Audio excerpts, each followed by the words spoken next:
ప్రభు యొక్క ఘనమైన నామాన్ని బట్టి ప్రతి ఒక్కరికి వందనాలు చెల్లిస్తూ ఉన్నాను. ఈ ఉదయకాలాన్ని ఆయన సన్నిధిని సమీపించేటువంటి వారందరిని బట్టి దేవుని స్తుతిస్తూ ఉన్నాను.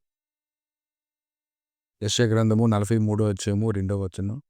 నీవు జలములలో పడి దాటునప్పుడు నేను నీకు తోడయుందును. నదులలో పడి వెళ్ళినప్పుడు అవి నీ మీద పొర్లి పారవు. నీవు అగ్ని మధ్యను నడిచినప్పుడు కాలిపోవు, జ్వాలలు నిన్ను కాల్చవు. ఇదెలా సాధ్యం? నీవు జలములలో పడి దాటునప్పుడు నేను నీకు తోడయుందును. నదిలో పడి వెళ్ళినప్పుడు అవి నీ మీద పొర్లి పారవు. నీవు అగ్ని మధ్యలో నడిచినప్పుడు కాలిపోవు, జ్వాలలు నిన్ను కాల్చుతారు.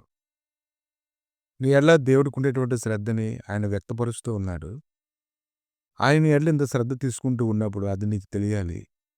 ఎప్పుడైతే ఆయన ప్రత్యక్షతను బట్టి నువ్వు ఆయన కలుసుకుంటావో, ఆయన సన్నిధిలో నువ్వు ఎప్పుడైతే ఆనందిస్తుంటావో, ఖచ్చితంగా ఆయన నిన్ను ఎంతగా ప్రేమిస్తున్నాడో ఆ ప్రేమ నీ హృదయంలో కుమరించబడుతూ ఉంటుంది. కనుక ఎవరైతే ఆయనకు సాక్షులుగా ఉండడానికి ఇష్టపడతారో, సాక్షులుగా ఉండడానికి జీవిస్తూ ఉంటారో, దేవునికి బహు ప్రియులుగా వారు మారిపోతారు. ఎందుకంటే భూమి మీద వారికి అనేక రకాల శ్రమలు ఉన్నాయి కనుక, దేవుని పనిలో వారు పోరాటం చేస్తూ ఉన్నారు కనుక, అనేక విషయాల్లో వారు పీడించబడేలా సాతాను ప్రయాసపడినప్పటికీ, నిమిష కాలంలోనే వారు లేవనెత్తడానికి బలపరిచి స్థిరపరచడానికి ఆయన శక్తిమంతుడై ఉన్నాడు. కనుక ఆయన యొక్క పనిని చేస్తున్నటువంటి వారిని బట్టి దేవుడు ఎంతగా ఆనందిస్తాడు. వారి పట్ల ఎంత శ్రద్ధగా వారిని చూసుకుంటాడు. కాబట్టి భయపడవలసిన అవసరం లేదు. దేవుడు నీకు తోడై ఉన్నాడు. ఆయన మహిమ నిమిత్తమని ఆయన నిన్ను సృజించాడు. ఆయన కృప కలుగజేస్తూ ఉన్నాడు.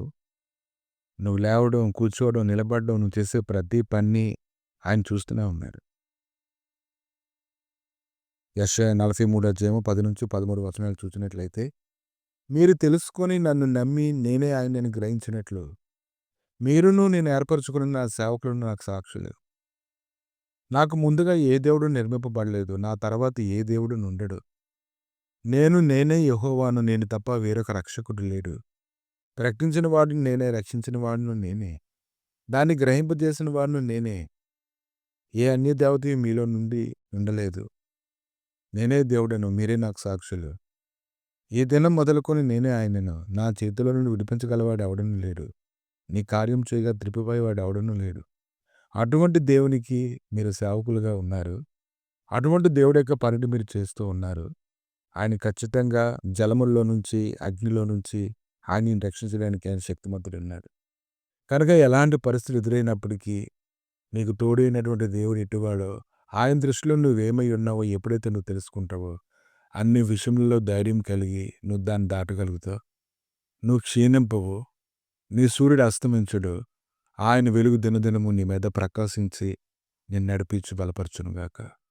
ప్రభా, ఇదిగో తండ్రి, నీ వైపు చూచువారు అందరి గుప్పుల్ని నన్ను నింపువాడు నీవే ప్రభా, బలపరచువాడు నీవే, కృపచూపువాడు నీవే నాయన. నీ సన్నిధిలో వస్తున్నటువంటి ప్రతి మాట ప్రతి ఒక్కరిని బలపరిచి, వారికి మరలా ఆరోగ్యం, బలమును, శక్తిని దయచేసి, ప్రతి పరిస్థితుల్లో మరలా బలం పొందుకొని మునుపటి కంటే అధికంగా పరిగెట్టినట్లుగా కృప దయచేసి, మీరే మహిమగంత ప్రభావాలు పొందమని, నీ శాశ్వతమైన సన్నిధి మొదలుపడిన సదాకాలం తోడుగా ఉంచి నడిపించమని యేసుక్రీస్తు నామములు అడిగి వేడుకుంటున్నాము తండ్రి. ఆమేన్.